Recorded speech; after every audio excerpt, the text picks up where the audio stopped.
एक समय की बात है, द्वारका नगरी के राजा श्री कृष्ण और उनके बचपन के मित्र सुदामा की कहानी आज भी दुनिया को सच्ची दोस्ती का अर्थ सिखाती है।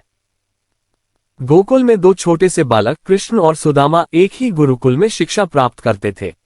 दोनों साथ पढ़ते, खेलते और एक दूसरे की मदद करते। सुदामा गरीब ब्राह्मण के पुत्र थे, पर उनके मन में अपार भक्ति और प्रेम था। कृष्ण, जो सबके प्रिय थे, सुदामा से विशेष स्नेह रखते थे। सुदामा अक्सर कृष्ण से कहते, मित्र, तुम तो जन्म से ही कुछ अलग हो, तुम्हारी मुस्कान सबका दुख हर लेती है। कृष्ण हंसते हुए जवाब देते, और तुम्हारा प्रेम मुझे सच्चा बनाता है। एक दिन गुरुमाता ने दोनों को जंगल से लकड़ियां लाने भेजा। रास्ते में तेज बारिश हुई, दोनों भीग गए।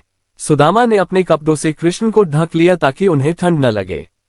कृष्ण ने देखा सुदामा खुद ठिठुर रहे थे, पर फिर भी मुस्कुरा रहे थे। उस दिन कृष्ण के मन में सुदामा के लिए असीम सम्मान जागा। समय बीता, कृष्ण द्वारका के राजा बने और सुदामा एक गरीब ब्राह्मण। उनके घर में खाने तक का ठिकाना नहीं था। सुदामा की पत्नी ने एक दिन कहा, स्वामी, आपके मित्र कृष्ण अब राजा हैं, उनके पास जाए, शायद वे कुछ मदद करें।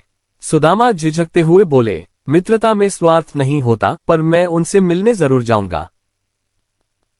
सुदामा फटे पुराने कपड़ों में भुने हुए चावलों की एक छोटी सी पोटली लेकर निकल पड़े।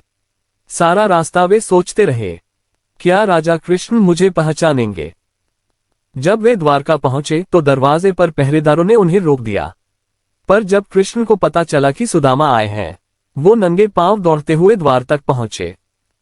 कृष्ण ने सुदामा को गले लगाया, आंसू बह निकले।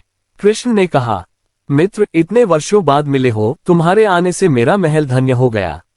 सुदामा शर्माते हुए अपनी छोटी पोटली आगे बढ़ाते हैं। कृष्ण ने प्रेम से वो चावलों की पोटली ली और कहा, मित्र, तुम्हारे प्रेम से बढ़कर कोई धन नहीं। सुदामा कुछ दिए बिना ही लौटने लगे, क्योंकि उन्होंने मांगा कुछ नहीं था।